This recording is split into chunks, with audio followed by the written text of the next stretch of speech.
Comment tout a-t-il commencé à partir de rien? Cette question ne concerne pas seulement la science.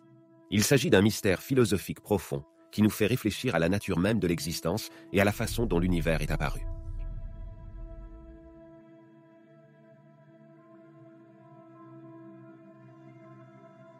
L'idée d'une création à partir de rien remet en question ce que nous savons du monde. Elle nous invite à considérer le moment où l'univers est apparu, apportant avec elle les particules qui formeront tout ce que nous voyons autour de nous. Cette question va au-delà de l'enquête scientifique qui touche à la signification de l'existence, ce qu'est le néant, et comment l'univers a pu en émerger. Dans ce documentaire, nous explorons ces questions en observant l'univers à travers les yeux de la physique des particules et de la cosmologie. Les scientifiques utilisent les mathématiques et les expériences pour tenter de répondre à ces grandes questions. Mais leurs recherches sont sous-tendues par une question plus profonde. Qu'est-ce que cela signifie que quelque chose vienne de rien?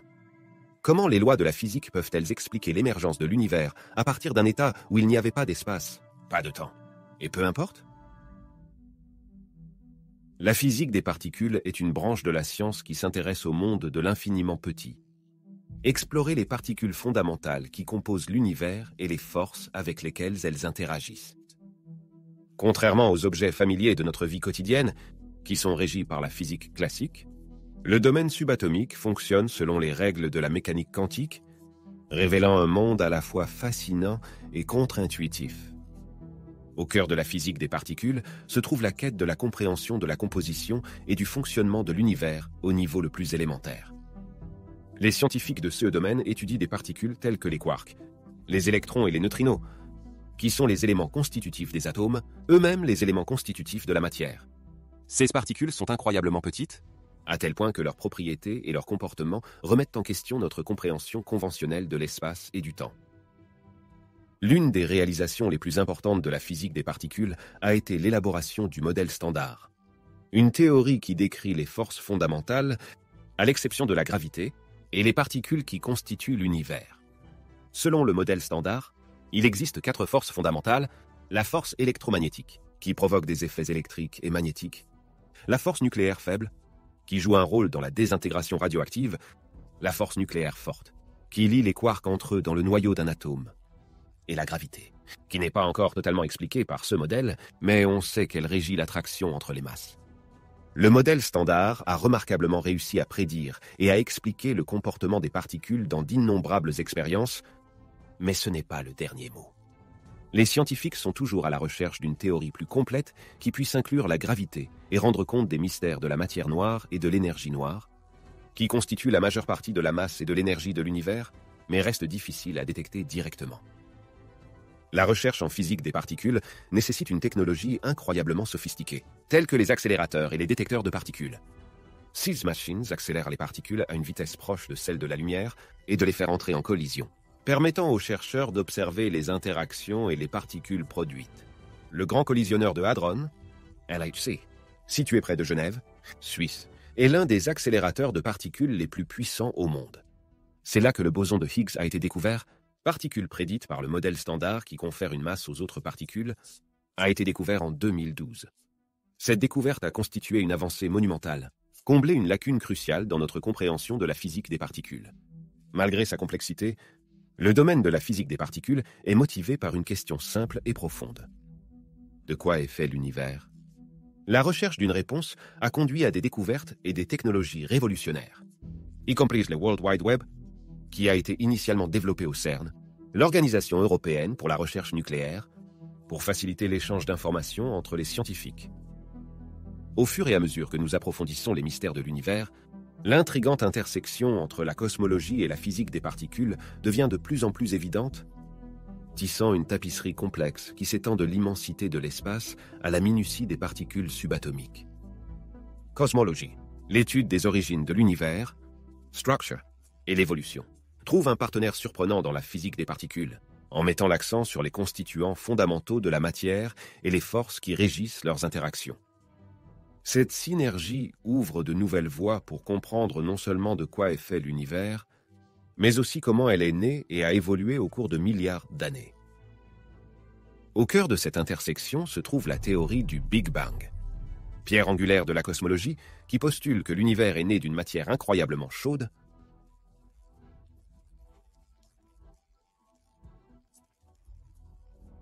La physique des particules nous permet de mieux comprendre ce moment primordial en examinant le comportement des particules à des énergies extrêmement élevées, similaires à celles qui auraient existé quelques fractions de secondes après le Big Bang. Par exemple, les conditions de l'univers primitif sont recréées à l'échelle miniature dans les colossaux accélérateurs de particules comme le Grand Collisionneur de Hadron, permettant aux scientifiques d'étudier les réactions qui se sont produites dans l'enfance de l'univers. L'un des aspects les plus fascinants de cette intersection est l'exploration de la matière noire et de l'énergie noire, des composants mystérieux qui, ensemble, représentent environ 95% de la masse et de l'énergie totale de l'univers. On pense que la matière noire est constituée de particules qui n'absorbent pas, reflètent ou émettent de la lumière, les rendant invisibles et détectables uniquement par leurs effets gravitationnels. L'énergie noire serait responsable de l'accélération de l'expansion de l'univers. Les physiciens des particules sont à la recherche de particules qui pourraient constituer la matière noire, à l'aide de détecteurs souterrains et d'observatoires spatiaux pour rechercher des signes de CS particules insaisissables, tandis que les cosmologistes intègrent ces résultats dans leur modèle de la structure et de la dynamique globale de l'univers. En outre, l'étude du rayonnement cosmique de fond, une relique du Big Bang, offre un exemple convaincant de l'interaction entre la cosmologie et la physique des particules. Ce rayonnement donne un aperçu de l'univers à l'époque où il n'avait que 380000 ans avant que les étoiles et les galaxies ne se soient formées.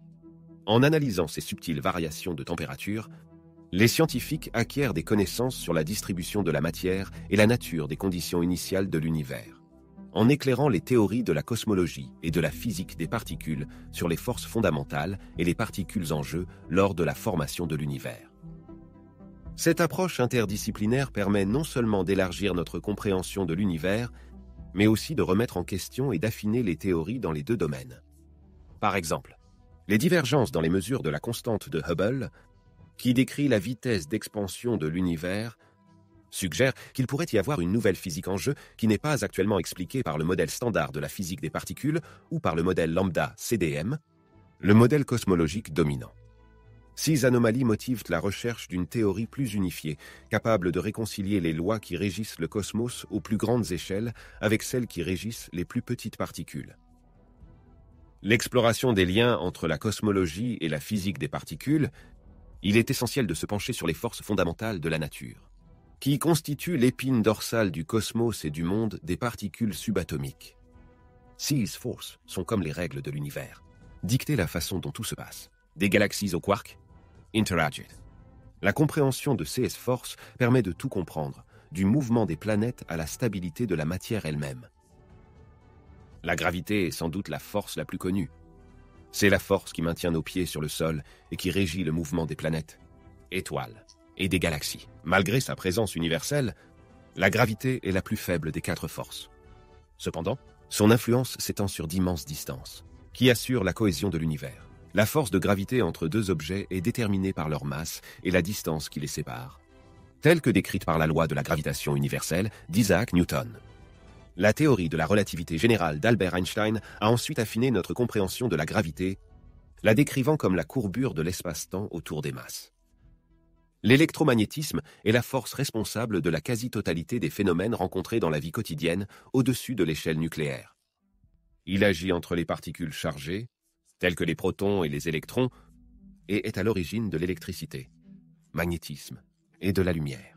L'électromagnétisme est beaucoup plus fort que la gravité au niveau des particules et est essentiel pour la structure des atomes, les liaisons chimiques entre les atomes et la transmission des signaux dans notre corps.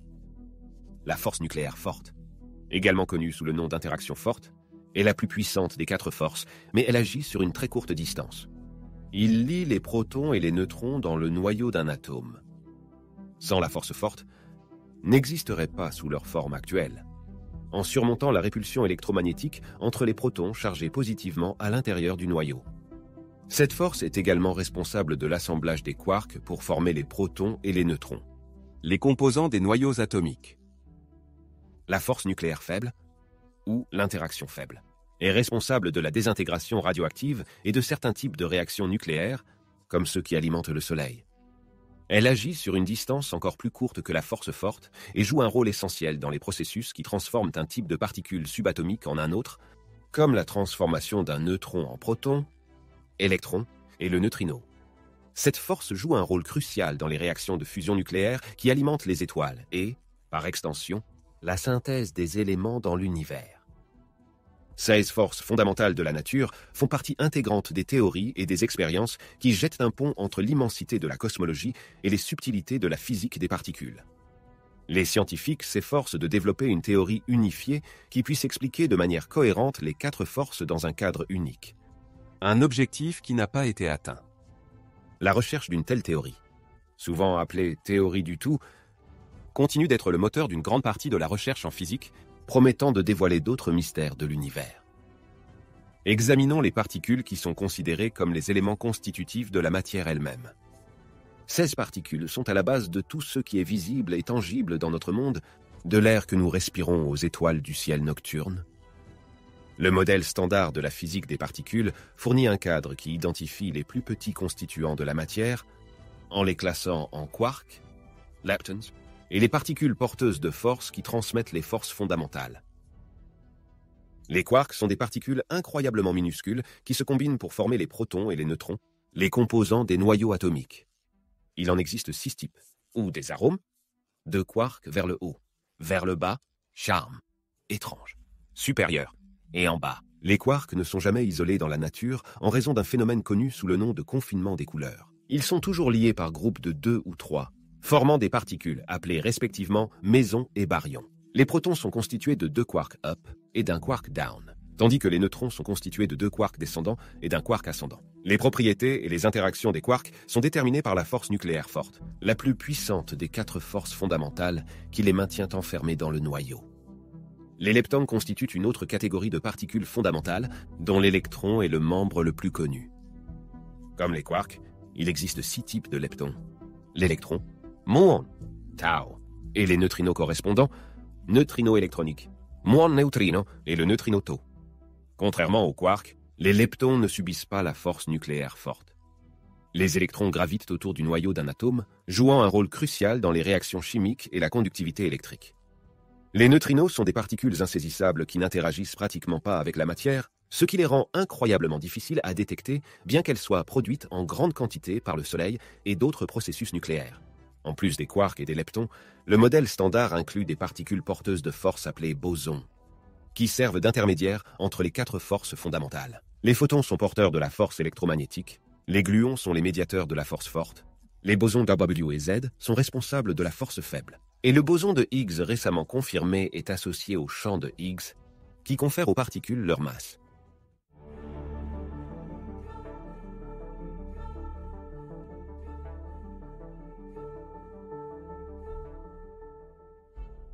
Nous poursuivons notre voyage.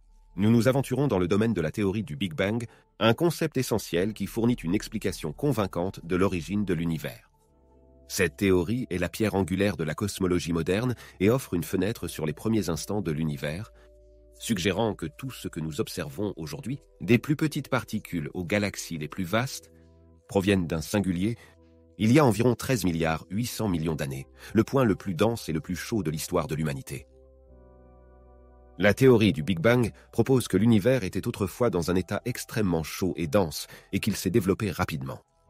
Cette expansion ne ressemble pas à une explosion de matière se déplaçant vers l'extérieur pour remplir un espace vide, mais plutôt l'expansion de l'espace lui-même. Imaginez un ballon avec des points représentant des galaxies. Au fur et à mesure que le ballon se gonfle, les points s'éloignent les uns des autres, illustrant la façon dont les galaxies s'éloignent les unes des autres au fur et à mesure de l'expansion de l'univers. Les preuves à l'appui de la théorie du Big Bang sont multiples et convaincantes. L'un des principaux éléments de preuve est le rayonnement de fond cosmologique, CMB, une faible lueur qui imprègne l'univers. Découverte accidentellement par Arno Penzias et Robert Wilson en 1965.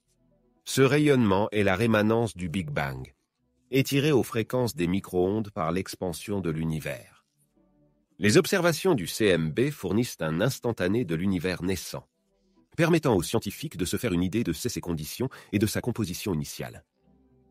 L'observation du décalage vers le rouge des galaxies constitue une autre pierre angulaire, ce qui indique que l'univers est toujours en expansion.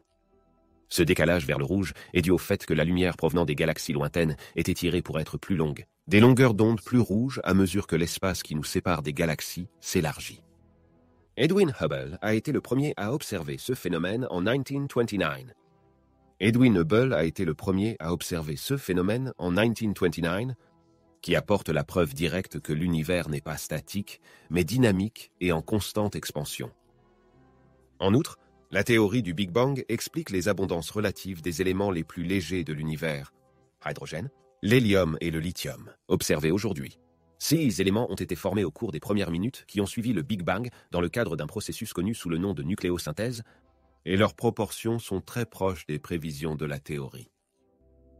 Malgré son acceptation généralisée et les preuves solides qui l'étayent, la théorie du Big Bang n'est pas exempte de questions et de mystères sans réponse, comme la nature de la matière noire et de l'énergie noire, qui dominent le contenu total en masse et en énergie de l'univers, mais qui restent insaisissables.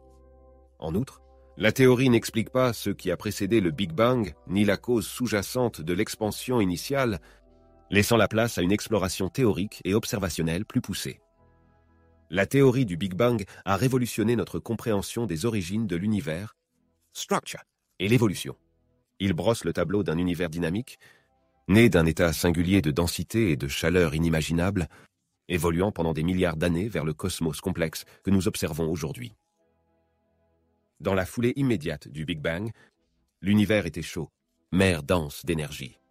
Les conditions étaient si extrêmes que la matière, telle que nous la concevons, n'a plus de raison d'être, atomase. Les molécules et leurs constituants ne pouvaient pas encore exister. Au lieu de cela, l'univers était rempli d'un plasma de quarks et de gluons, état dans lequel les quarks, les éléments constitutifs des protons et des neutrons, et les gluons, les particules responsables de la force forte qui lie les quarks entre eux, se déplacent librement dans un environnement ultra chaud, environnement dense. Cette phase s'apparente à une soupe des ingrédients les plus fondamentaux de l'univers qui mijote après sa naissance explosive. Au fur et à mesure que l'univers s'étend, il a commencé à se refroidir. Dans les premières microsecondes, il s'est suffisamment refroidi pour que les quarks commencent à se lier entre eux, formant des protons et des neutrons, les noyaux des futurs atomes. Cette période, connue sous le nom d'époque hadron, a marqué le premier pas de l'univers vers la formation de la matière telle que nous la connaissons. Un refroidissement supplémentaire a permis aux protons et aux neutrons de commencer à former les premiers noyaux de l'univers pendant la phase de nucléosynthèse, quelques minutes après le Big Bang. Principalement, il s'agissait des noyaux les plus simples, hydrogène, deutérium, l'hélium et des traces de lithium. Les rapports précis de ces éléments lumineux, prédits par la théorie de la nucléosynthèse du Big Bang, correspondant étroitement à ce que nous observons aujourd'hui dans l'univers, ce qui conforte le modèle du Big Bang. Cependant, l'univers est resté trop chaud pour que les électrons se lient à ces noyaux et forment des atomes neutres. Ce n'est qu'environ 380000 ans après le Big Bang, au cours d'une période appelée recombinaison, que l'univers s'était suffisamment refroidi pour que les électrons se combinent avec les noyaux, créant ainsi les premiers atomes neutres. Cet événement a radicalement changé la structure de l'univers, permettant pour la première fois à la lumière de voyager librement dans l'espace, conduisant à la libération du rayonnement cosmique de fond, un instantané de l'univers naissant qui fournit des preuves essentielles du Big Bang. La formation des premiers atomes neutres a marqué la transition de l'univers d'un état de plasma à un état qui pourrait éventuellement abriter des étoiles, les galaxies et les planètes. La gravité a commencé à rapprocher les matières, conduisant à la formation de nuages de gaz qui deviendront les pouponnières des premières étoiles. 6 premières étoiles ont synthétisé des éléments plus lourds dans leur cœur, contribuant à la riche diversité chimique que nous observons aujourd'hui dans l'univers. Les preuves de la théorie du Big Bang ne corroborent pas seulement l'idée que l'univers est né d'un élément singulier, état extrêmement dense et chaud, mais offrent également un aperçu de la dynamique du cosmos sur des milliards d'années. Ces preuves sont cruciales pour la communauté scientifique et le grand public, offrant un récit cohérent de l'évolution cosmique fondé sur l'observation et l'analyse.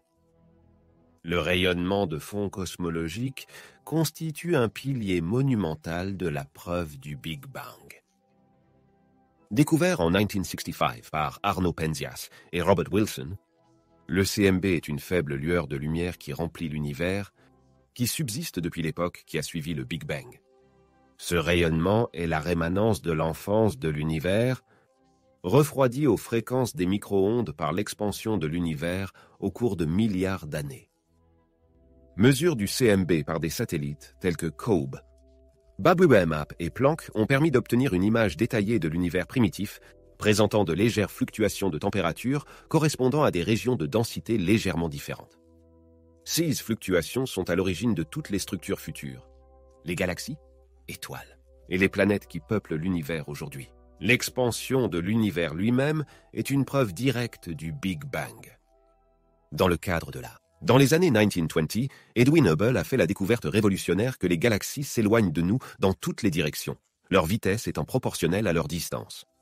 Cette observation, connue sous le nom de loi de Hubble, suggère que l'univers est en expansion uniforme, ce qui implique qu'elle était autrefois beaucoup plus petite, hotter and denser, comme le prévoit la théorie du Big Bang. L'expansion de l'univers est un témoignage dynamique de son origine explosive.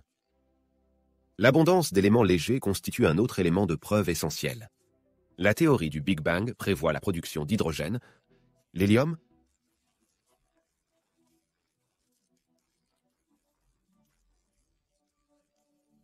les observations des quantités relatives de ces éléments dans l'univers correspondent étroitement aux prédictions du modèle du Big Bang, qui soutient la théorie selon laquelle l'univers était autrefois chaud, état dense propice à la formation de ces éléments. La structure à grande échelle de l'univers, telle qu'elle est observée dans la distribution des galaxies et des amas de galaxies, soutient la théorie du Big Bang. Les galaxies ne sont pas réparties au hasard dans l'univers, mais forment au contraire un vaste réseau de filaments et de vides. Cette structure est cohérente avec la croissance gravitationnelle des fluctuations initialement faibles de la densité de l'univers primitif, prédite par la théorie du Big Bang.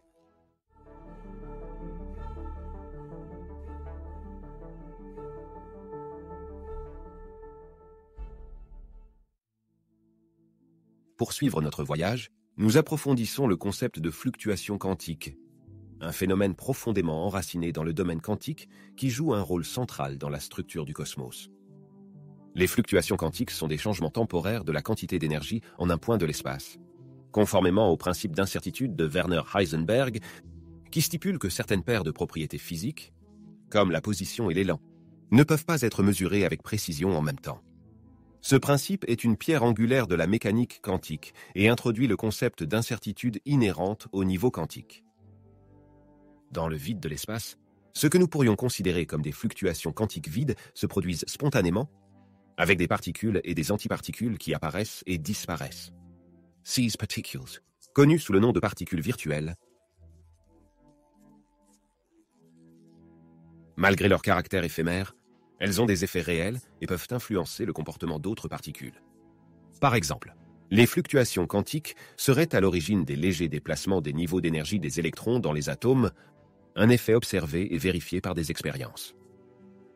Les fluctuations quantiques ne sont pas seulement un aspect curieux de la mécanique quantique. On pense qu'ils ont joué un rôle essentiel dans la formation de l'univers tel que nous le connaissons. Pendant la période d'inflation cosmique, une brève période d'expansion rapide qui s'est produite une fraction de seconde après le Big Bang, ces fluctuations quantiques ont été étendues à des échelles macroscopiques. Ce processus a amplifié les minuscules fluctuations de la densité de l'univers qui ont abouti aux structures à grande échelle que nous observons aujourd'hui, comme les galaxies et les amas de galaxies. Les motifs imprimés dans le rayonnement cosmique de fond sont le résultat direct de ces fluctuations quantiques, offrant un aperçu des origines quantiques de l'univers. Le principe d'incertitude d'Heisenberg est au cœur des fluctuations quantiques qui postule que certaines paires de propriétés physiques, comme la position et l'élan, ne peuvent pas être connues exactement en même temps. Ce principe suggère que même ce que nous considérons comme un vide n'est pas vraiment vide, mais grouille de particules virtuelles qui entrent et sortent de l'existence. 6 particules sont dites virtuelles car elles ne peuvent pas être observées directement. Ils existent temporairement, empruntant de l'énergie au vide pour apparaître pendant un instant fugace avant de s'annihiler l'un l'autre et de restituer l'énergie empruntée. Cependant, sous certaines conditions, les fluctuations quantiques peuvent conduire à la création de particules réelles. L'un de ces scénarios se produit près de l'horizon des événements d'un trou noir, un phénomène connu sous le nom de rayonnement de Hawking. Stephen Hawking a proposé que les fluctuations quantiques au bord d'un trou noir puissent entraîner la création de paires de particules-antiparticules, une particule tombant dans le trou noir et l'autre s'échappant dans l'espace. Ce processus conduit effectivement à la création de particules réelles à partir du vide, le trou noir perdant de la masse au fil du temps sous l'effet de ce rayonnement. Un autre contexte dans lequel les fluctuations quantiques conduisent à la création de particules est la période d'inflation cosmique. Théorie suggérant que l'univers a connu une expansion rapide peu après le Big Bang. Pendant l'inflation, les fluctuations quantiques ont été étendues à des échelles macroscopiques, en amplifiant leurs effets.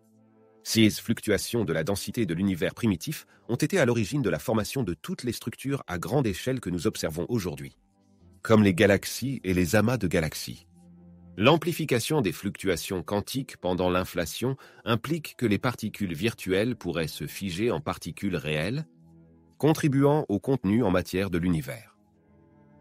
Ce processus de création de particules à partir de fluctuations quantiques souligne l'interconnexion de la mécanique quantique et de la cosmologie, révélant les fondements quantiques de l'évolution cosmique. Il illustre comment l'univers à ses plus grandes échelles est influencé par des phénomènes se produisant aux plus petites échelles, brouiller les frontières entre le vide et le tangible, entre le néant et l'existence. Plongé plus profondément dans le domaine quantique, le rôle de l'énergie dans la formation des particules est un aspect critique qui comble le fossé entre la nature éphémère des fluctuations quantiques et la réalité tangible de l'univers. L'énergie joue un rôle essentiel dans la naissance des particules, agissant comme le catalyseur qui transforme le potentiel des fluctuations quantiques en constituant matériel du cosmos.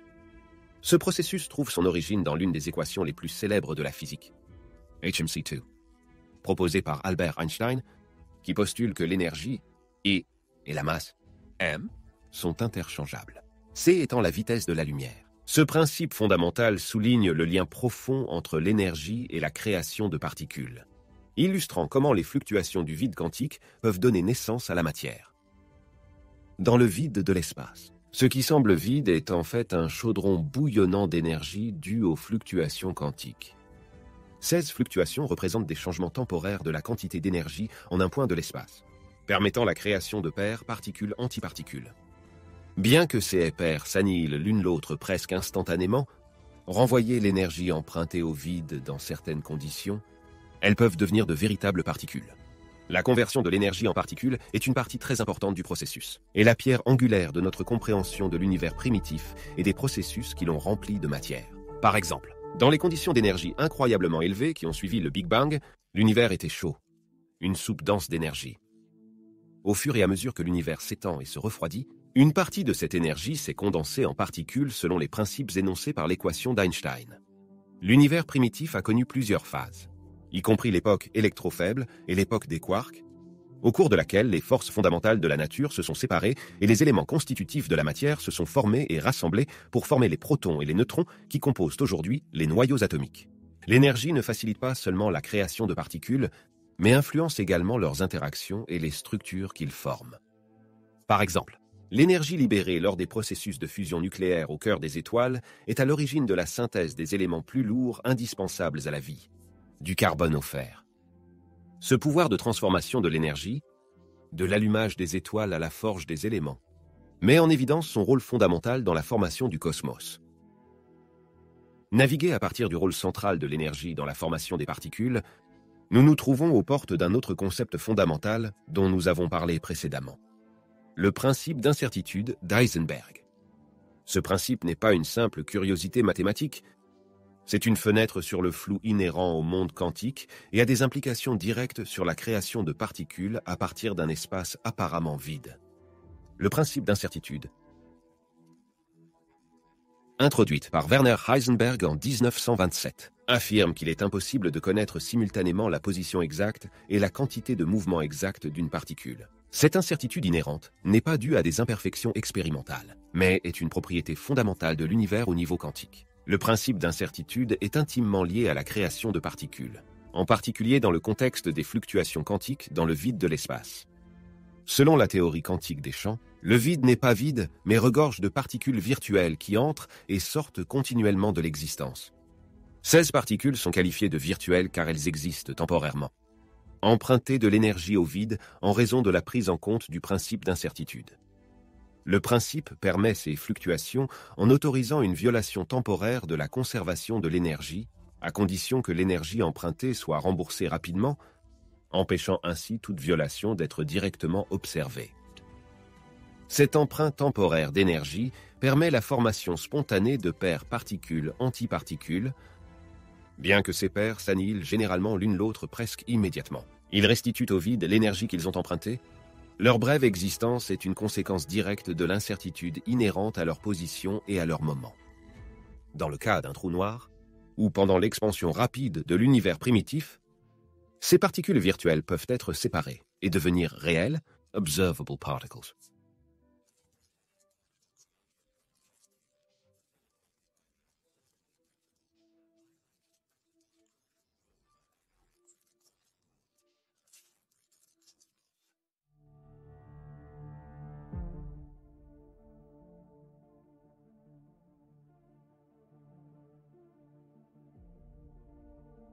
Dans la fraction de seconde qui suit le Big Bang, l'univers était trop chaud et trop dense pour que des particules ou des atomes puissent exister. Il était rempli d'un plasma de quarks et de gluons, un état de la matière dans lequel les quarks, particules fondamentales qui ont ensuite formé les protons et les neutrons, n'étaient pas confinés dans des noyaux atomiques, mais étaient libres dans une soupe de gluons, particules qui servent de médiateurs à la force forte qui maintient les quarks ensemble. Au fur et à mesure que l'univers s'étend et se refroidit, elle a atteint une température où les quarks peuvent s'unir pour former des protons et des neutrons, les éléments constitutifs des noyaux atomiques. Cette époque, connue sous le nom d'époque hadrone, s'est produite entre la première microseconde et la première seconde après le Big Bang. La formation des protons et des neutrons a marqué un tournant dans l'univers primitif, préparant le terrain pour la création de formes de matière plus complexes. Suivre l'époque des hadrones, l'univers a continué à se refroidir, menant à l'époque de Lepton, qui a duré d'une seconde à quelques minutes après le Big Bang. Au cours de cette période, leptons, comme les électrons, étaient la forme dominante de la matière. L'univers était encore trop chaud pour que les protons et les neutrons se combinent en noyau avec CES électrons. L'événement le plus critique lié à la formation des particules est venu ensuite, la nucléosynthèse, un processus qui s'est produit dans les premières minutes qui ont suivi le Big Bang. Au cours de cette période, l'univers s'était suffisamment refroidi pour que les protons et les neutrons commencent à se combiner pour former les noyaux des éléments les plus simples, hydrogène, l'hélium, et des traces de lithium et de beryllium. Cette nucléosynthèse primordiale est à l'origine de la création de la majeure partie de l'hélium dans l'univers, ainsi que de l'hydrogène qui ne s'est pas lié au noyau d'hélium. Il est important de noter qu'il ne s'agissait pas encore d'atomes complets au sens où nous l'entendons aujourd'hui, avec des électrons en orbite autour d'un noyau. L'univers est resté trop chaud pour que les électrons soient capturés et placés en orbite autour des noyaux, formant des atomes neutres. Cette formation d'atomes neutres, un processus connu sous le nom de recombinaison, ne se produirait qu'environ 380000 ans après le Big Bang, conduisant au découplage de la matière et du rayonnement, et la libération du rayonnement cosmique de fond. La rémanence du Big Bang, ce qui nous donne un aperçu de l'univers à ce moment-là. Aujourd'hui, aventurons-nous un peu plus loin dans cette époque fascinante où les forces fondamentales de la nature ont commencé à délimiter et à définir l'évolution du cosmos.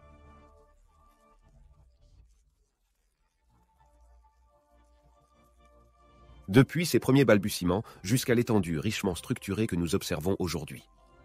Dans un premier temps, dans les premiers instants de l'univers, toutes les forces ont été unifiées en une force singulière. Un témoignage des conditions extrêmes de température et de densité qui régnaient dans le cosmos. Au fur et à mesure que l'univers s'étend et se refroidit, cette unité primordiale s'est fracturée en une série d'événements brisant la symétrie et aboutissant aux forces distinctes que nous connaissons aujourd'hui. Gravité, l'électromagnétisme, la force nucléaire forte et la force nucléaire faible. La gravité a été la première à se séparer, émergeant comme une force distincte lorsque l'univers s'est refroidi après avoir atteint une chaleur et une densité insondables. On suppose que cette séparation s'est produite une fraction de seconde seulement après le Big Bang, marquant le premier pas de l'univers vers les interactions de forces complexes qui le régissent aujourd'hui. Le découplage de la gravité a ouvert la voie à la structure à grande échelle du cosmos, guidé la formation des galaxies, étoiles, et des planètes, façonné le tissu même de l'univers. Après la séparation par gravité, la grande force unifiée, qui englobe les forces électromagnétiques, nucléaires fortes et faibles, a persisté dans son état unifié jusqu'à ce que l'univers se refroidisse davantage. La température a chuté jusqu'à un point critique. La force nucléaire forte, responsable de la liaison des quarks à l'intérieur des protons et des neutrons et de l'intégrité des noyaux atomiques, se distingue de la force électrofaible, Une forme combinée de la force électromagnétique et de la force nucléaire faible. Cette séparation. Se produisant environ 10 circonflexes 36 à 10 circonflexes 32 secondes après le Big Bang, pendant l'époque de l'inflation cosmique, a jeté les bases de la formation des premières particules de l'univers. La force électrofaible a continué à régir le paysage énergétique de l'univers jusqu'à ce qu'elle subisse elle aussi une rupture de symétrie. Cet événement, qui a lieu environ 10 secondes circonflexes 12 après le Big Bang, a vu la force électrofaible se diviser en force électromagnétique médiée par les photons et en force nucléaire faible responsable de la désintégration radioactive et des processus de fusion nucléaire dans les étoiles. Cette délimitation a permis de finaliser la liste des forces fondamentales, ce qui ouvre la voie à un nouveau refroidissement de l'univers, permettant la formation de particules plus complexes et, éventuellement, atomisées.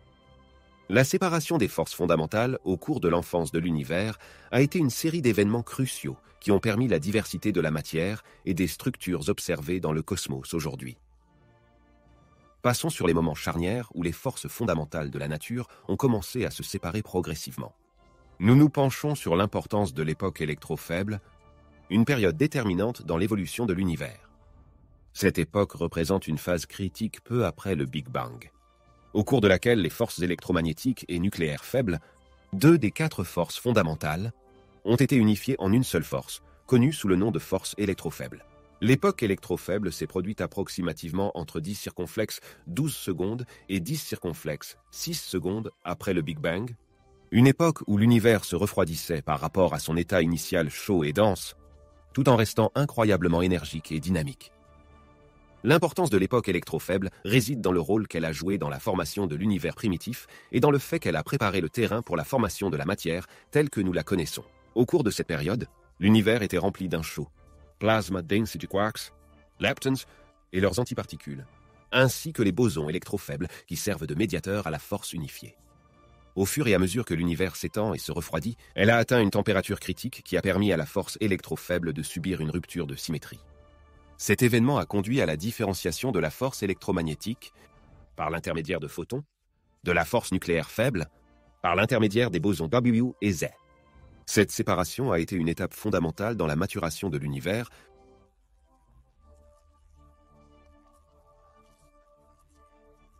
en conséquence, la structure du cosmos. L'époque électrofaible a de profondes implications pour notre compréhension de la physique des particules et du modèle standard.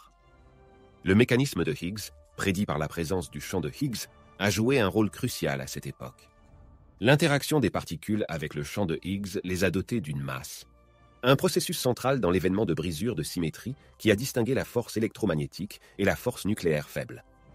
La découverte du boson de Higgs en 2012, une particule associée au champ de Higgs, a fourni un élément de preuve essentiel à l'appui du cadre théorique décrivant la force électrofaible et sa signification.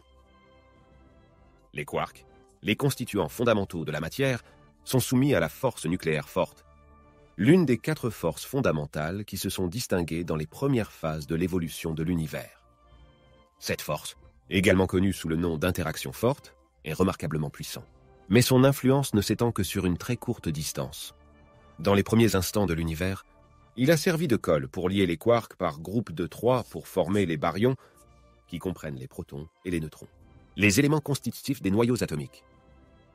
Le processus a commencé lorsque l'univers s'est suffisamment refroidi pour que la force forte surmonte l'énergie cinétique qui maintenait auparavant les quarks séparés. Dans ce refroidisseur, mais toujours incroyablement chaud, les quarks ont commencé à interagir plus étroitement. Et des triplets qui se transformeront en protons et en neutrons.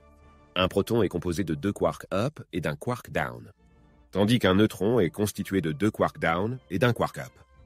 La combinaison spécifique des quarks détermine les propriétés de la particule, y compris sa charge. Les protons portent une charge positive en raison de leur composition en quarks, alors que les neutrons sont neutres. Cette phase du développement de l'univers ne s'est pas limitée à la formation de ces particules, mais aussi de la transition d'un état où les quarks pouvaient se déplacer librement à un état où ils sont enfermés dans les protons et les neutrons. Ce mécanisme de verrouillage est crucial pour la stabilité de la matière telle que nous la connaissons. Sans cela, les structures complexes qui composent l'univers, des atomes aux galaxies, ne pourrait pas exister. L'hadronisation des quarks en protons et en neutrons a ouvert la voie à la phase suivante de l'évolution cosmique, l'ère de la nucléosynthèse, lorsque les premiers noyaux atomiques se sont formés. Ces premières étapes de la coalescence de la matière à partir des forces fondamentales et des particules façonnées par les conditions de l'univers primitif sont essentielles à notre compréhension de l'histoire cosmique et de la matière même qui compose le monde qui nous entoure.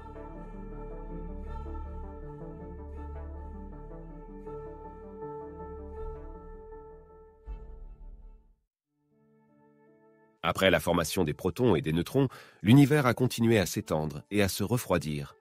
Il a atteint une température propice à la fusion de ces particules. Cette époque, se produisant environ 3 minutes après le Big Bang, a eu lieu lorsque les conditions étaient réunies pour que les forces nucléaires l'emportent sur les forces électromagnétiques répulsives entre les protons chargés positivement, leur permettant de s'associer à des neutrons pour former les noyaux des éléments les plus simples. Principalement, les noyaux d'hydrogène fusionnent pour former de l'hélium, ainsi que des traces de deutérium, tritium et de très petites quantités de lithium et de beryllium. Le processus de nucléosynthèse est essentiel pour plusieurs raisons. Premièrement, les proportions d'hydrogène et d'hélium créées pendant cette période ont été mesurées dans l'univers actuel et s'avèrent être en accord remarquable avec les prédictions de la théorie du Big Bang, qui constitue un élément de preuve essentiel pour la théorie elle-même. Deuxièmement, ces événements de nucléosynthèse primordiaux ont jeté les bases de la formation des étoiles. Étoiles, par leur propre cycle de fusion nucléaire, qui forgeraient plus tard les éléments plus lourds essentiels à la vie et aux structures complexes de l'univers. L'importance de la nucléosynthèse va au-delà de la simple création de noyaux atomiques. Elle marque la transition de l'univers d'un lieu de particules et de forces simples à une tapisserie complexe de matière.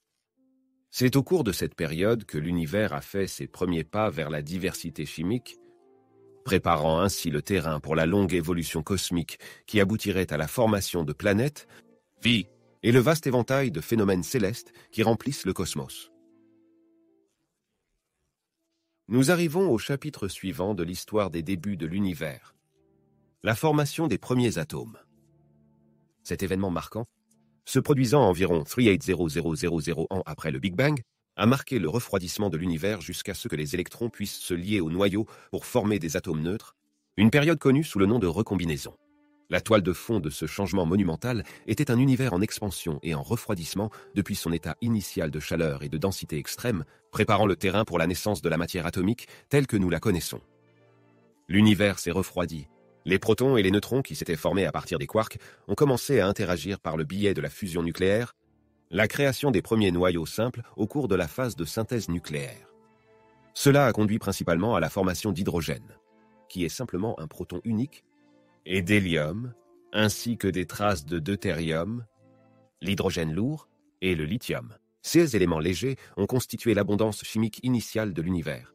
En passant par un stade primordial riche en hydrogène et en hélium, les éléments les plus simples et les plus abondants du cosmos. Cependant, l'univers est resté trop chaud pour que les électrons restent liés à ces noyaux. Ils existaient dans un état de plasma d'électrons libres, diffusant les photons et maintenant l'univers opaque. L'univers a continué à s'étendre et à se refroidir. Il a fini par atteindre une température où l'énergie des photons n'était plus suffisante pour ioniser l'hydrogène. À ce stade, les électrons ont commencé à se combiner avec les noyaux d'hydrogène et d'hélium pour former les premiers atomes stables. Ce processus de recombinaison réduit considérablement la diffusion des photons, permettant à l'univers de devenir transparent pour la première fois. Les photons libérés à ce moment-là forment le rayonnement cosmique de fond. Un rayonnement relique qui fournit un instantané de l'univers au moment de la recombinaison. La formation des premiers atomes a marqué un tournant dans le récit cosmique, ouvrant la voie à la transition de l'univers d'un état chaud à un état froid, à l'état dense vers un refroidisseur, structuré, capable de supporter des structures complexes telles que les étoiles et les galaxies. Elle a signifié la fin de l'âge sombre de l'univers, avant que les premières étoiles ne s'allument, et ont préparé le terrain pour l'effondrement gravitationnel de la matière qui a donné naissance aux premières étoiles et galaxies. Ces étoiles enrichiraient le cosmos en éléments plus lourds par le biais de la nucléosynthèse stellaire, l'ensemencement de l'univers avec les ingrédients nécessaires aux planètes et à la vie. Synthèse nucléaire, le processus par lequel les abondances naturelles des éléments chimiques dans les étoiles ont été formées, a joué un rôle crucial dans la création de la diversité des éléments que nous observons aujourd'hui dans l'univers. Après la formation des premiers atomes, l'univers était principalement composé d'hydrogène et d'hélium, les éléments les plus simples et les plus abondants.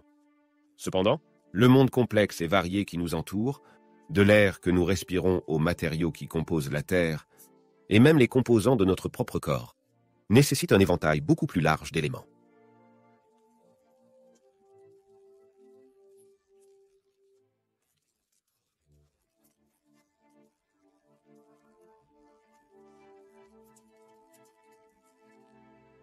Le processus de nucléosynthèse s'est déroulé en plusieurs étapes et environnements. La nucléosynthèse du Big Bang, se produisant dans les premières minutes de l'univers, a produit les éléments les plus légers, y compris l'hydrogène, l'hélium et des traces de lithium et de beryllium. Cependant, ce processus ne pourrait pas expliquer la création d'éléments plus lourds, essentiels à la vie et à la structure du cosmos. La phase suivante de la nucléosynthèse s'est déroulée à l'intérieur des étoiles. Les étoiles sont les usines de production d'éléments de l'univers, transformant des éléments légers en éléments plus lourds par fusion nucléaire dans leur noyau. Dans le cycle de vie d'une étoile, les noyaux d'hydrogène fusionnent pour former de l'hélium dans un processus connu sous le nom de combustion de l'hydrogène. Les étoiles vieillissent et leur cœur se réchauffe. Ils peuvent fusionner l'hélium en carbone. Et dans les étoiles plus massives, le processus se poursuit, formant des éléments jusqu'au fer par des étapes successives de combustion nucléaire, comme la combustion du carbone, néon brûlant, la combustion d'oxygène et la combustion du silicium. Cependant, la création d'éléments plus lourds que le fer nécessite un ensemble différent de processus, car ces éléments ne peuvent pas être formés par fusion dans les noyaux stellaires dans des circonstances normales en raison de leurs besoins énergétiques. Au lieu de cela, des processus tels que le processus R et le processus S de capture lente de neutrons entrent en jeu, principalement lors des explosions de supernovas et dans les enveloppes externes des étoiles de la branche géante asymptotique. Au revoir. Les explosions cataclysmiques qui marquent la mort des étoiles massives fournissent les conditions nécessaires au processus R, où un flux dense de neutrons est absorbé par les noyaux atomiques, conduisant à la création d'un grand nombre d'éléments plus lourds du tableau périodique. Le processus S se déroule dans l'environnement plus serein des étoiles AGB, où les neutrons sont capturés plus lentement, permettant la création d'éléments tels que le barium et le plomb. Les divers éléments issus de la nucléosynthèse sont finalement disséminés dans la galaxie par les vents stellaires et les explosions de supernovas. L'ensemencement des nuages interstellaires avec les matériaux nécessaires à la prochaine génération d'étoiles, des planètes et éventuellement de la vie. Ce cycle de naissance des étoiles, la nucléosynthèse et la mort, suivi de la reformation de nouveaux systèmes stellaires, a enrichi l'univers d'une chimie complexe pendant des milliards d'années.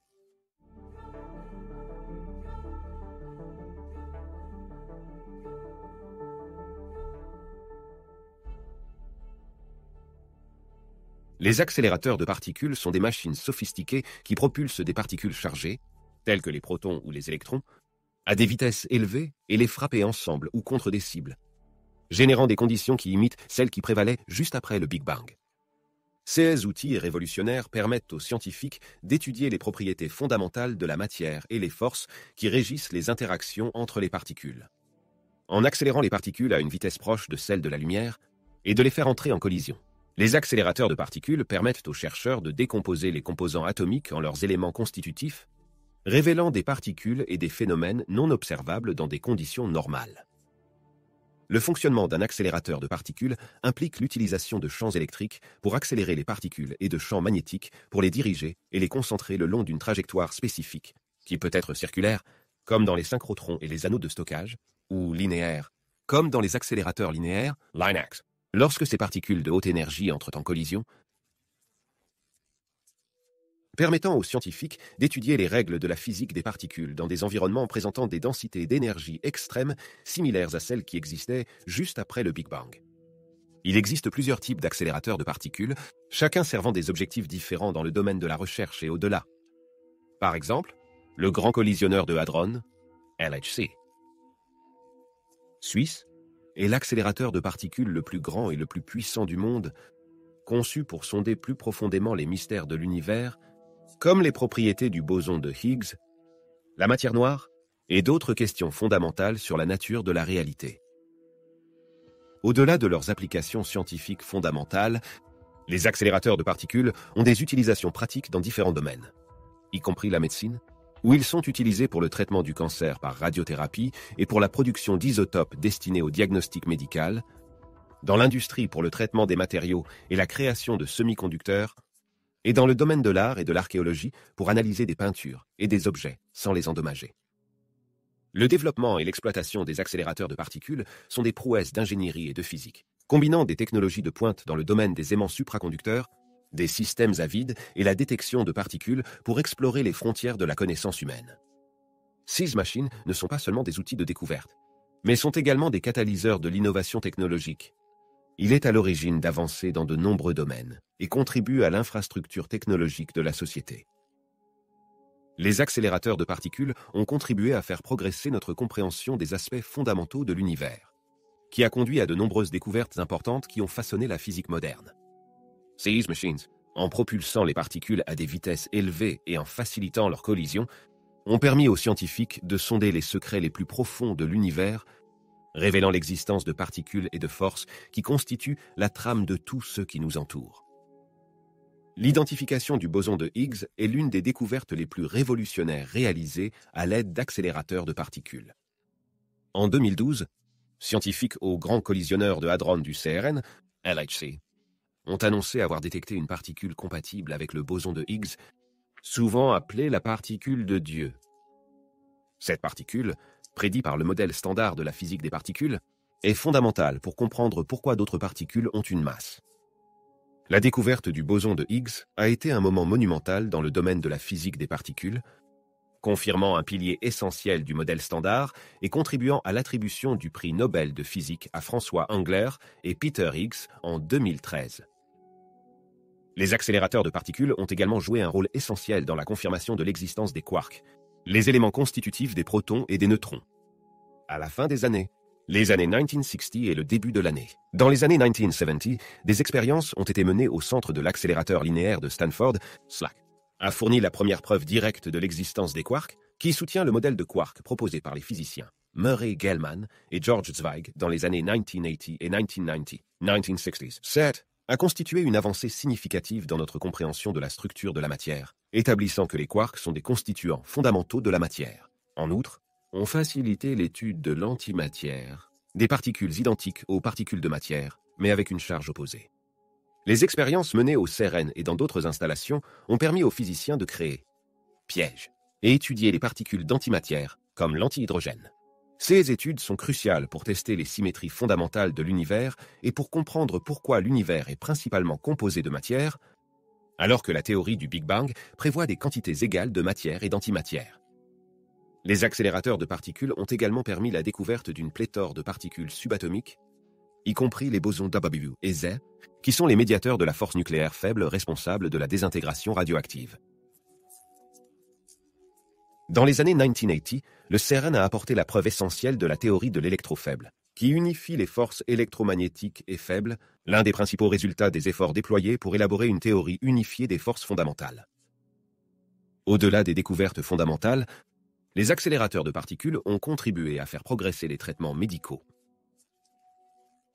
Par le biais de faisceaux de particules et dans le développement de technologies telles que le World Wide Web, créées à l'origine au CERN pour faciliter le partage d'informations entre scientifiques.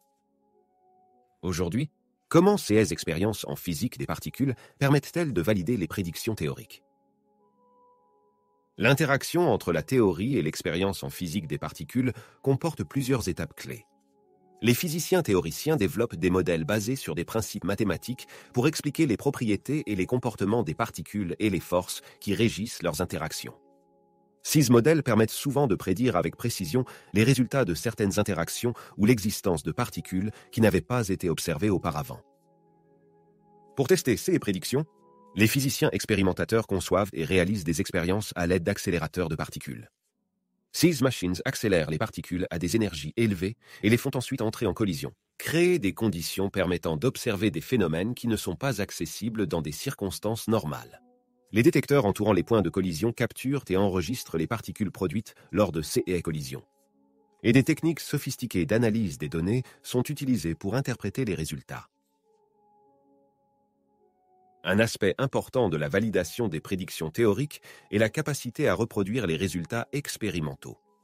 En physique des particules, cela signifie souvent que des expériences multiples sont nécessaires. Parfois, dans différentes installations à travers le monde, doivent observer les mêmes phénomènes dans des conditions similaires. Cette reproduction des résultats ajoute de la crédibilité aux conclusions et permet de confirmer qu'il ne s'agit pas d'anomalies statistiques ou d'artefacts du dispositif expérimental.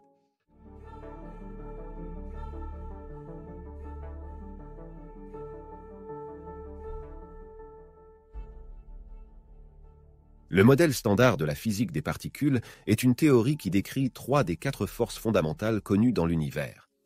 L'électromagnétique, les forces nucléaires faibles et fortes, et classe toutes les particules élémentaires connues. Elle est la pierre angulaire de la physique moderne et représente la meilleure compréhension que les scientifiques ont de la manière dont les constituants fondamentaux de l'univers se comportent et interagissent. Le modèle a été développé sur plusieurs décennies, à partir du milieu du XXe siècle, grâce à la collaboration de physiciens du monde entier. À la base, le modèle standard repose sur les fondements de la mécanique quantique et de la relativité restreinte, en les intégrant dans un cadre unifié connu sous le nom de théorie quantique des champs. Le modèle classe les particules élémentaires en 2 groupes principaux, fermions et bosons. Les fermions sont les éléments constitutifs de la matière, y compris des particules comme les électrons, et les quarks qui composent les protons et les neutrons. Les bosons sont des particules porteuses de force qui servent d'intermédiaires entre les forces fondamentales. Les photons sont porteurs de la force électromagnétique, tandis que les gluons sont responsables de la force forte.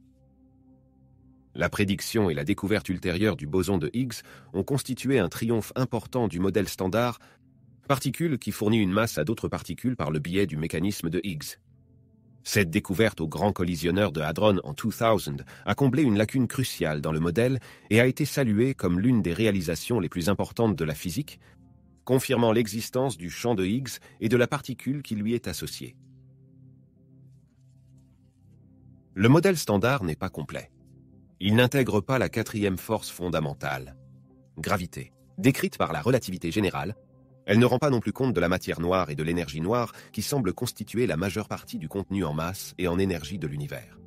En outre, l'incapacité du modèle à intégrer la force gravitationnelle ou à prédire les masses des particules élémentaires suggère qu'il fait partie d'une théorie plus complète qui reste à découvrir. Le modèle standard de la physique des particules constitue un cadre théorique remarquablement efficace. Il a aussi ses limites, marquer les domaines dans lesquels notre compréhension actuelle de l'univers est incomplète. Ces limitations ne mettent pas seulement en évidence les limites de l'applicabilité du modèle, mais aussi vers une nouvelle physique au-delà de ce que nous connaissons actuellement, guider les chercheurs dans leur quête d'une théorie plus complète des forces et des particules fondamentales. L'une des principales limites du modèle standard est son incapacité à intégrer la gravité. Gravité, décrite par la théorie de la relativité générale d'Einstein, est une force fondamentale qui régit la structure et la dynamique du cosmos aux plus grandes échelles, des orbites des planètes à l'évolution des galaxies et de l'univers lui-même. Cependant, le modèle standard est basé sur le cadre de la théorie quantique des champs, qui n'inclut pas naturellement la gravité. Cette divergence entre les théories de la très grande, le rapprochement de la relativité générale et de la très petite mécanique quantique reste l'un des défis les plus profonds de la physique. Une autre limite est le silence du modèle standard sur la nature de la matière noire et de l'énergie noire. Les observations de l'univers suggèrent qu'environ 85% de la matière qu'il contient est de la matière noire, qui n'émet pas, absorber ou réfléchir la lumière, et n'est détectable que par ses effets gravitationnels. L'énergie noire, contribuant à environ 68% du contenu énergétique total de l'univers, serait responsable de l'accélération de son expansion. Le modèle standard, cependant, ne prédit pas l'existence de particules de matière noire, elle n'explique pas non plus les propriétés de l'énergie noire, laissant une part importante de l'univers inexpliquée. Le modèle standard ne peut pas non plus expliquer la symétrie matière-antimatière observée dans l'univers. Selon le modèle, le Big Bang aurait dû produire des quantités égales de matière et d'antimatière, qui s'annihileraient l'une l'autre, laissant derrière elles un univers rempli de radiation. Cependant, l'univers observable est dominé par la matière, suggérant que des processus non pris en compte dans le modèle standard ont dû donner à la matière un avantage sur l'antimatière. Le modèle standard ne fournit pas d'explication satisfaisante pour les masses des neutrinos. Dans un premier temps, le modèle supposait que les neutrinos n'avaient pas de masse, mais des expériences ont montré qu'ils ont une faible masse. Cette découverte a nécessité la révision du modèle, mais a également soulevé de nouvelles questions sur l'origine de la masse des neutrinos et sur leur rôle dans l'univers. Le modèle standard est un patchwork de particules et de forces sans principe unificateur qui pourrait expliquer pourquoi cet ensemble particulier de particules et de forces existe. La recherche d'une théorie du tout qui unifierait toutes les forces fondamentales, y compris la gravité, et offre une compréhension plus fondamentale des particules elles-mêmes,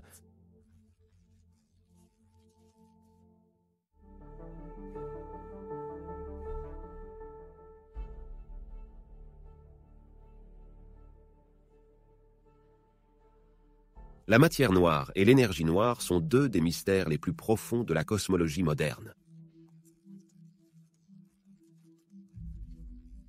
mais dont la présence est déduite de leurs effets gravitationnels et de leur impact sur l'expansion de l'univers. Ensemble, ils représentent environ 95% du contenu total en masse et en énergie de l'univers, la matière noire représentant environ 27% et l'énergie noire environ 68%, quitter la matière ordinaire. Tout ce que nous pouvons voir et avec lequel nous pouvons interagir ne représentant qu'une petite fraction. La matière noire est une forme de matière qui n'émet pas d'ondes, absorber ou réfléchir la lumière, le rendant totalement invisible aux rayonnements électromagnétiques et, ainsi, extrêmement difficile à détecter directement.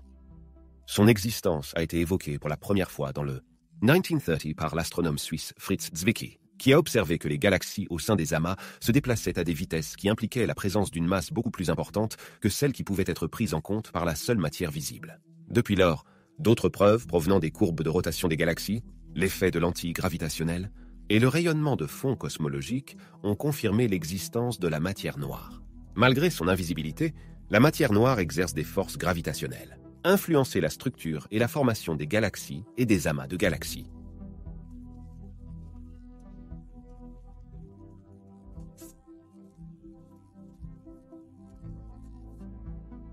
L'énergie noire, d'autre part, est une force mystérieuse qui est à l'origine de l'expansion accélérée de l'univers. La découverte de l'énergie noire à la fin du Les années 1990 ont constitué une surprise de taille pour les astronomes qui s'attendaient à ce que l'expansion de l'univers ralentisse en raison de l'attraction gravitationnelle de son contenu. Au lieu de cela, l'observation de supernovae lointaines a révélé que les galaxies s'éloignent les unes des autres à une vitesse accélérée. On pense que l'énergie noire est une propriété de l'espace lui-même, uniformément répartie dans l'univers et ne se dilue pas au fur et à mesure que l'espace se dilate. Sa nature est encore moins bien comprise que celle de la matière noire, et elle pose un défi fondamental à notre compréhension des lois de la physique, car elle ne s'intègre pas parfaitement dans le modèle standard de la physique des particules ou dans la théorie de la relativité générale. Matière noire, qui constitue environ 27% de l'univers, interagit avec la matière ordinaire par le biais de la gravité. Il n'aimait pas absorber ou réfléchir la lumière, la rendant invisible et détectable uniquement par ses effets gravitationnels. La présence de la matière noire est déduite de l'attraction gravitationnelle qu'elle exerce sur les galaxies et les amas de galaxies, influençant leur taux de rotation et leur distribution. Cette matière invisible agit comme un échafaudage cosmique, fournissant le cadre gravitationnel nécessaire à la formation des galaxies et à leur regroupement. Au début de l'univers, l'attraction gravitationnelle de la matière noire a contribué à amplifier les légères irrégularités laissées par les fluctuations quantiques, conduisant à la formation de structures à grande échelle comme les galaxies et les amas de galaxies.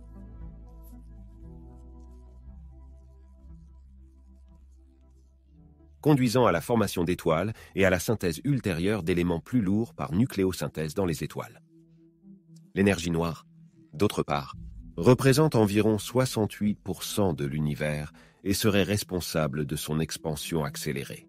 Contrairement à la matière noire, l'énergie noire ne se regroupe pas, mais est uniformément répartie dans l'espace, et exercer une force de répulsion qui s'oppose à la gravité.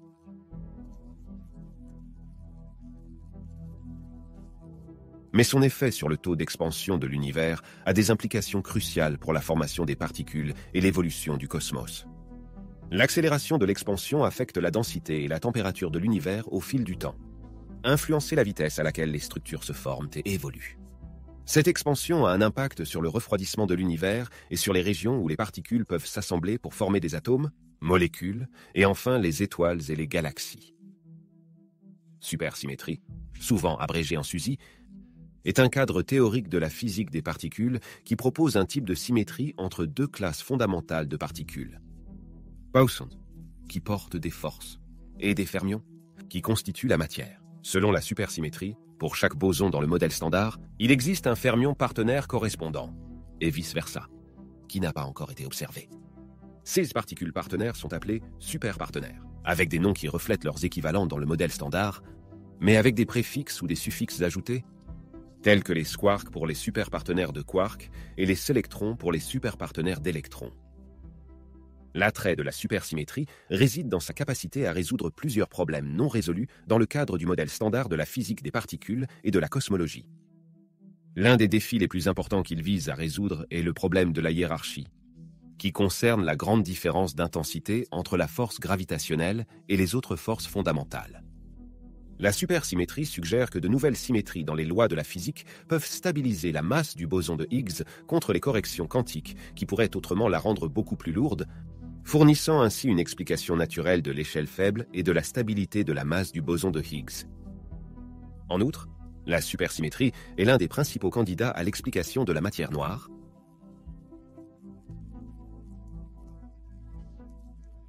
absorbe ou reflète la lumière. Particules supersymétriques, notamment la particule supersymétrique la plus légère, sont stables, électriquement neutres et n'interagissent que faiblement, ce qui en fait d'excellents candidats pour la matière noire.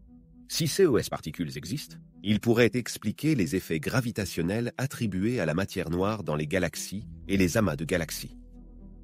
Malgré son élégante base théorique et les solutions convaincantes qu'elle offre à certaines des questions les plus perplexes de la physique, la preuve directe de la supersymétrie n'a pas encore été trouvée. Accélérateurs de particules, comme le Grand Collisionneur de Hadron du CERN, ont mené des recherches approfondies pour trouver des superpartenaires de particules connus. Cependant, depuis ma dernière mise à jour, ces efforts n'ont pas encore abouti à la découverte de particules supersymétriques, ce qui entraîne des contraintes accrues sur les modèles supersymétriques et pousse les masses prédites des superpartenaires à des valeurs plus élevées, hors de portée des expériences actuelles. Aujourd'hui, existe-t-il des théories qui proposent des particules au-delà du modèle standard ? Plusieurs théories convaincantes proposent l'existence de particules au-delà de celles décrites dans le modèle standard de la physique des particules. Ces théories visent à répondre aux limites et aux questions laissées sans réponse par le modèle standard, comme la nature de la matière noire, le problème de la hiérarchie et l'unification des forces. La supersymétrie est l'une des théories les plus connues. La théorie des cordes et les théories impliquant des dimensions supplémentaires. Supersymétrie, comme indiqué précédemment, étant le modèle standard en introduisant un superpartenaire pour chaque particule, doublant ainsi le zoo de particules. Ces superpartners, qui n'ont pas encore été observés, pourraient contribuer à expliquer le mystère de la matière noire et offrir une solution au problème de la hiérarchie en stabilisant la masse du boson de Higgs. La supersymétrie prédit une série de nouvelles particules, comme le gluino, le superpartenaire du gluon et le gravitino. Le superpartenaire du graviton, particule hypothétique associée à la gravité. Théorie des cordes, un autre candidat de premier plan pour approfondir notre compréhension des constituants fondamentaux de l'univers, propose que les particules élémentaires ne soient pas des points. Les modes de vibration de ces cordes correspondent à différentes particules, dont les vibrations déterminent les propriétés des particules. La théorie des cordes inclut intrinsèquement la supersymétrie et prédit l'existence de nombreuses nouvelles particules, offrant potentiellement un moyen d'unifier toutes les forces fondamentales. Elle suggère également l'existence de dimensions spatiales supplémentaires au-delà des 3 dimensions habituelles. Théories impliquant des dimensions supplémentaires, telles que ceux proposés dans diverses formulations de la théorie des cordes et dans des approches telles que le scénario du monde cérébral, suggèrent que notre univers pourrait avoir plus que les 3 dimensions spatiales que nous connaissons. 16 dimensions supplémentaires pourraient être comprimées et cachées à des échelles trop petites pour être détectées directement par les expériences actuelles. Les particules pourraient se propager à travers ces dimensions supplémentaires, ce qui pourrait expliquer pourquoi la gravité est beaucoup plus faible que les autres forces fondamentales, et suggérant l'existence de particules associées à CS dimensions. Les théories de la grande unification constituent une autre approche, qui vise à unifier l'électromagnétisme, la force nucléaire faible et la force nucléaire forte en une seule force en introduisant des groupes de symétrie supplémentaires. Ces théories prédisent l'existence de nouvelles particules, telles que les bosons de la jauge lourde, qui pourraient servir de médiateurs pour les transitions entre les quarks et les leptons, la transformation d'un type de particule en un autre. Bien que ces théories soient mathématiquement élégantes et offrent des solutions intéressantes aux lacunes du modèle standard, les preuves expérimentales directes de l'existence de particules au-delà du modèle standard restent insaisissables. Accélérateurs de particules, comme le Grand Collisionneur de Hadron, sont à l'avant-garde de la recherche de CS particules hypothétiques. Leur découverte permettrait non seulement de valider ces théories, mais aussi de modifier radicalement notre compréhension de la structure et des forces fondamentales de l'univers.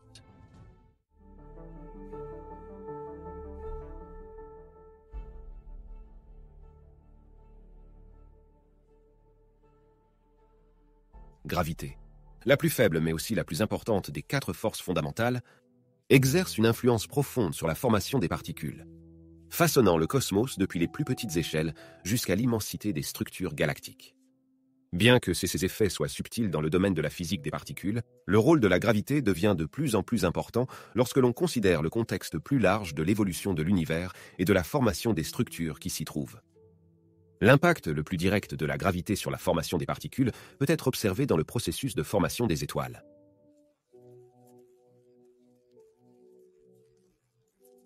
Il crée des régions denses où les conditions deviennent favorables à la fusion nucléaire.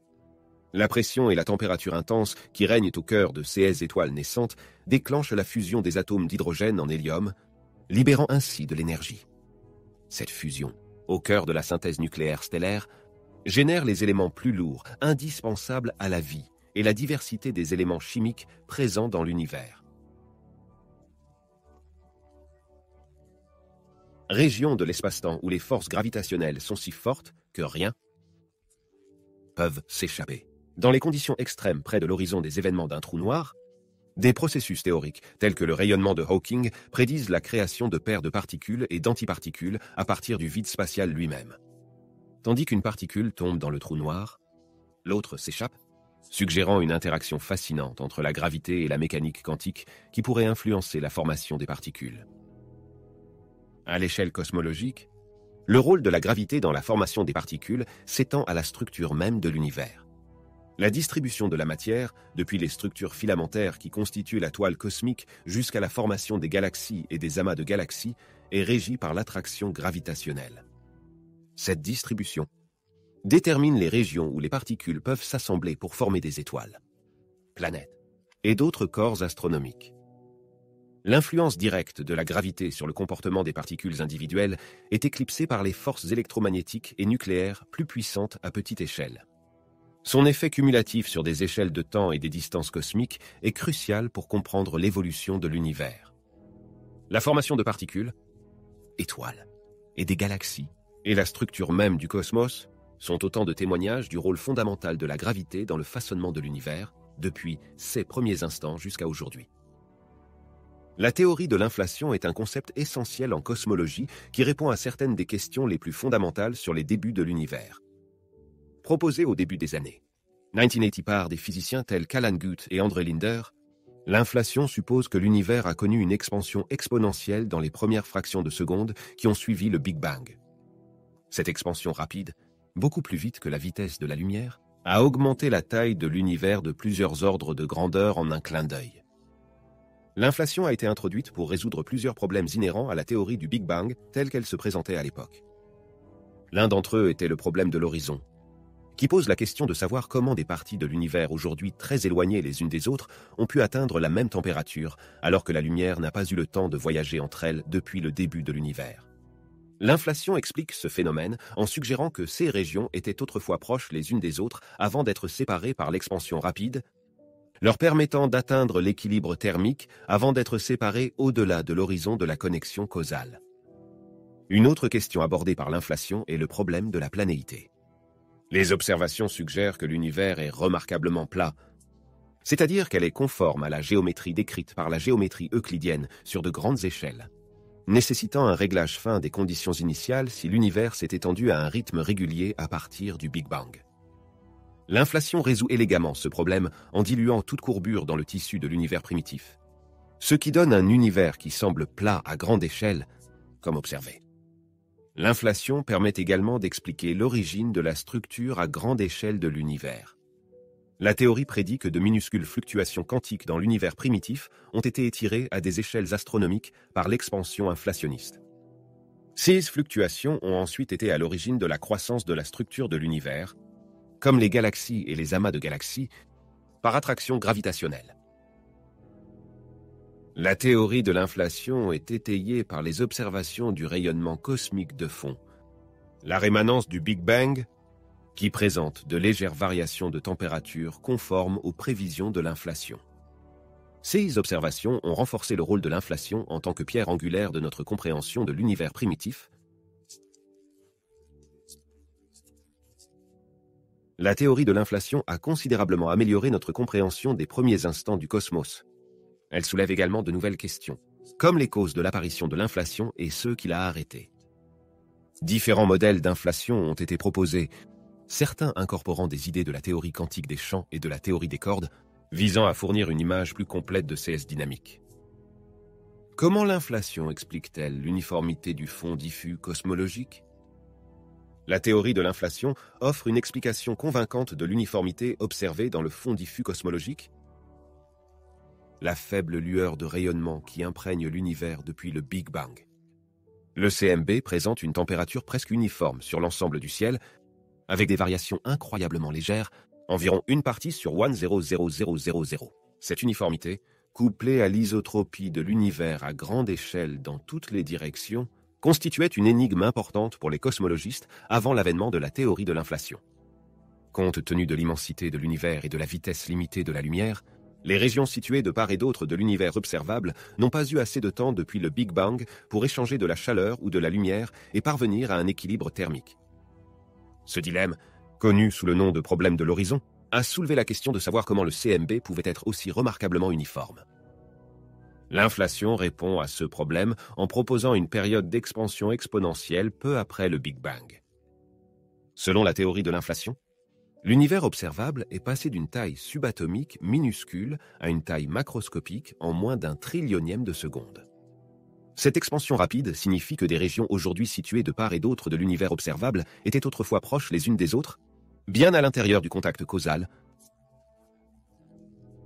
Ces régions ont pu atteindre un équilibre thermique, partageant l'énergie et lissant les différences de température avant d'être étirées dans le ciel par l'inflation. Ainsi, lorsque l'on regarde le CMB, nous voyons un instantané d'un univers uniforme beaucoup plus petit, étendu sur l'immensité de l'espace, expliquant sa température uniforme. Les légères variations de température que nous observons dans le CMB, ensuite,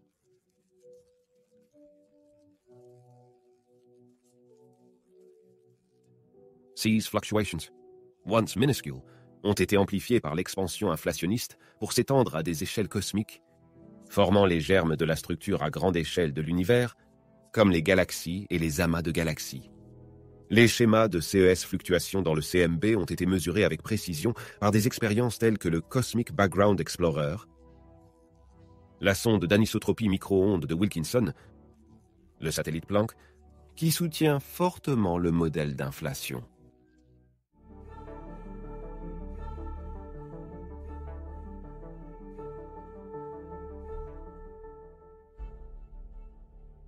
L'antimatière est un concept fondamental en physique, reflétant les propriétés de la matière, mais avec des charges opposées. Pour chaque type de particule qui constitue la matière, il existe une antiparticule correspondante qui constitue l'antimatière. Ces antiparticules possèdent la même masse que leurs homologues de matière, mais ont une charge électrique et d'autres nombres quantiques opposés. Les exemples les plus connus sont ceux du positron, l'antiparticule de l'électron, qui porte une charge positive, et l'antiproton, qui a la même masse qu'un proton, mais une charge négative. L'existence de l'antimatière a été prédite pour la première fois par le physicien britannique Paul Dirac en 1928 sur la base de ses travaux visant à étendre les équations de la mécanique quantique pour y intégrer la théorie de la relativité restreinte.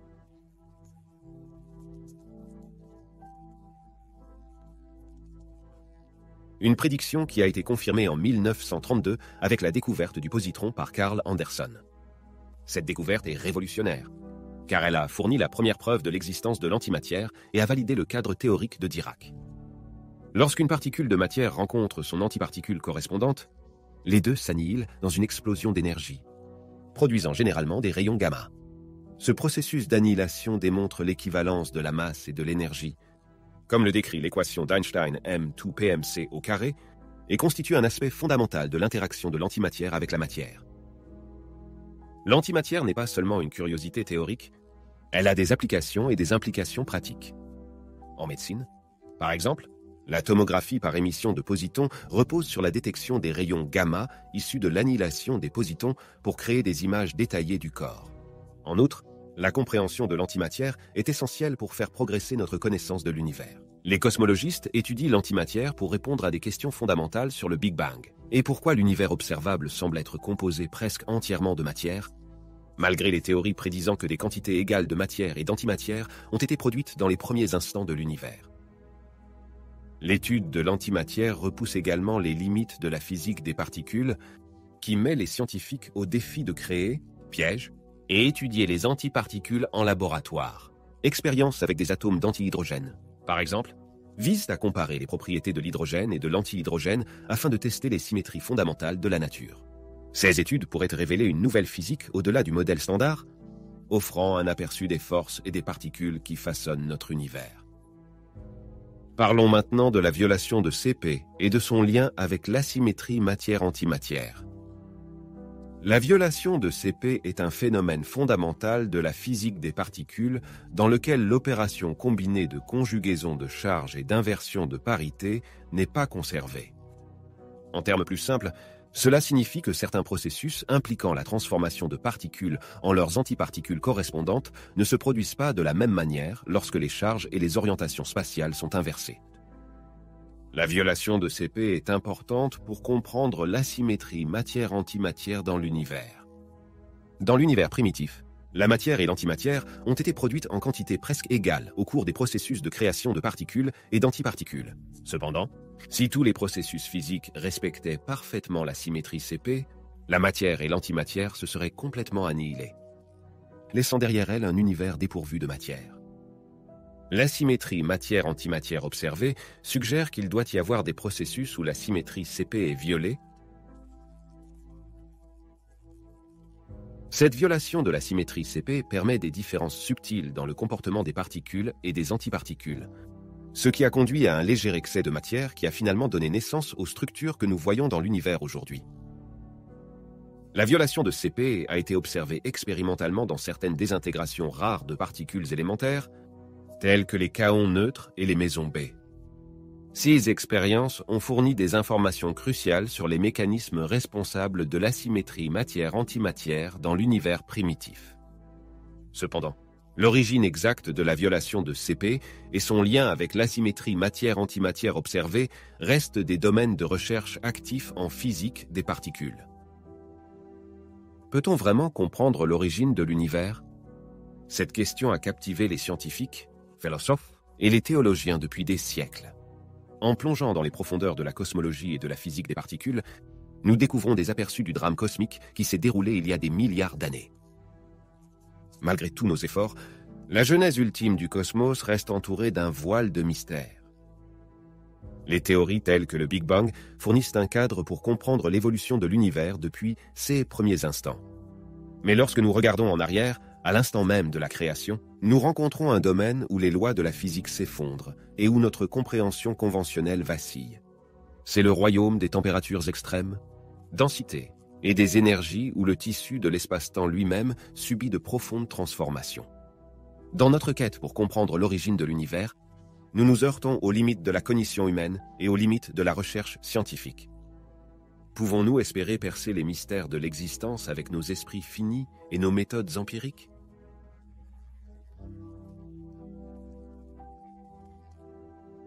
Certains affirment que la recherche de la compréhension est un aspect inhérent à la condition humaine. Question.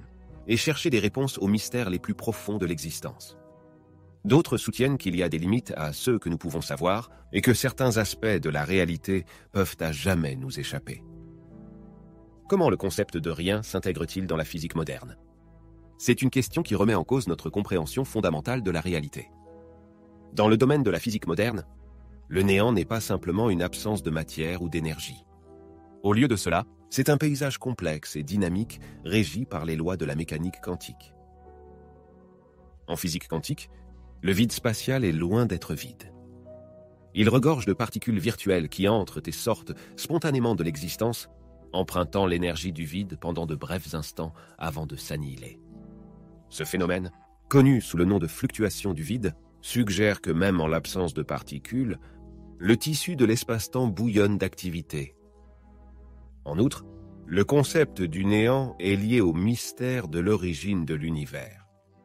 La théorie du Big Bang postule que l'univers est né d'une singularité, un point de densité et de température infinie. Mais qu'est-ce qui a précédé le Big Bang? Y avait-il vraiment rien avant que l'univers ne commence son expansion?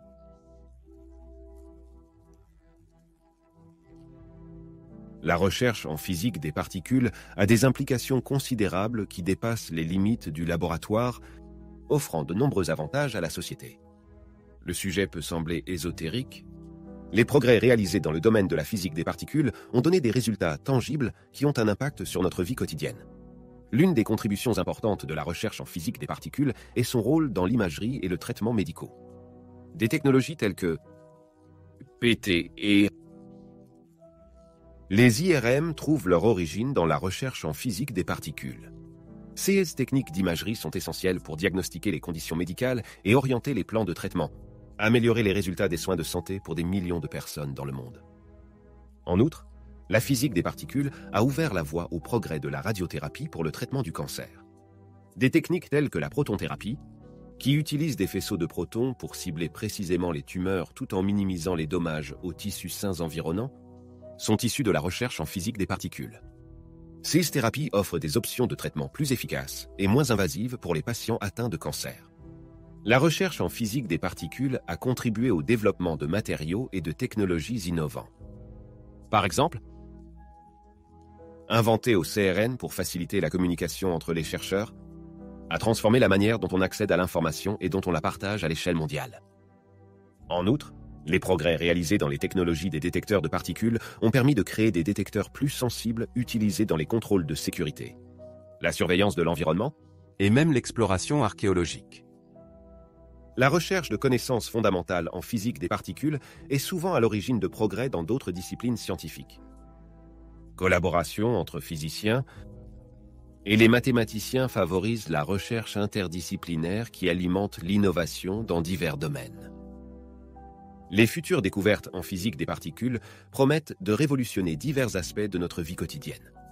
Certaines de ces avancées peuvent sembler lointaines ou abstraites. Leur impact potentiel sur la société pourrait être profond.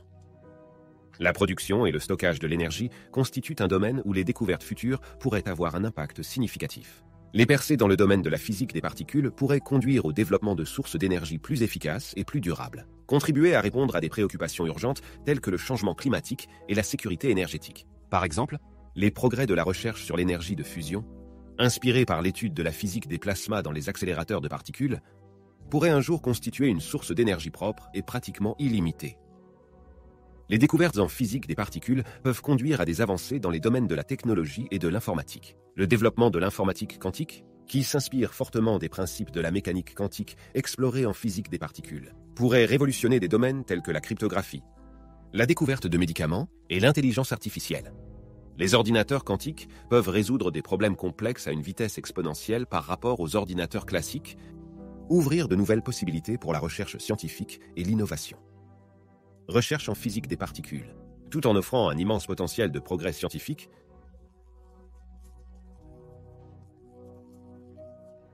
L'une de ces considérations est l'allocation des ressources.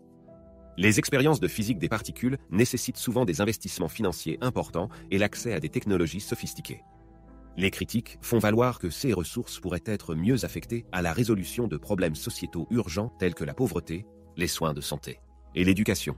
Cependant, les partisans de la recherche fondamentale soutiennent que l'investissement dans la recherche fondamentale peut conduire à des percées technologiques imprévues et à des avantages sociétaux à long terme. Une autre préoccupation éthique est la sécurité des expériences de physique des particules, en particulier ceux qui impliquent des accélérateurs de particules à haute énergie.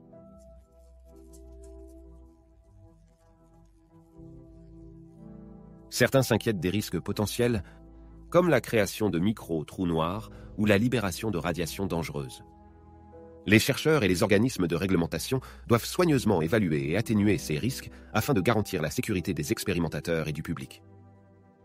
Des considérations éthiques entourent la diffusion des connaissances et l'utilisation potentiellement abusive des découvertes scientifiques. La recherche en physique des particules permet souvent d'obtenir des informations précieuses sur le fonctionnement fondamental de l'univers, ce qui peut avoir de vastes implications pour la technologie, la médecine et d'autres domaines. Cependant, il existe un risque que ces connaissances soient militarisées ou exploitées à des fins nuisibles. Les scientifiques et les décideurs politiques doivent réfléchir à la manière de trouver un équilibre entre les avantages du progrès scientifique et la nécessité de prévenir les abus et d'assurer une gestion responsable des connaissances. En outre, la collaboration internationale et la diffusion des résultats de la recherche en physique des particules soulèvent des questions éthiques.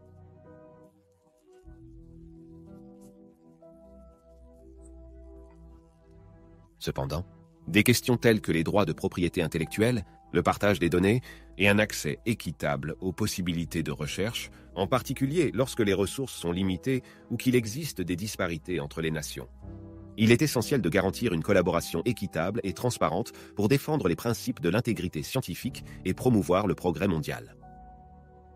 La recherche en physique des particules est extrêmement prometteuse en termes de découvertes scientifiques et d'innovations technologiques. Elle présente également des défis éthiques complexes qui doivent être abordés de manière réfléchie et responsable. En tenant compte de ces considérations éthiques et en engageant un dialogue ouvert, scientifique, les décideurs politiques et la société dans son ensemble peuvent travailler ensemble pour surmonter les complexités éthiques de la recherche en physique des particules et maximiser ses bénéfices potentiels pour l'humanité. Nous terminons notre voyage en contemplant l'émergence de particules à partir de ce qui semble être le néant.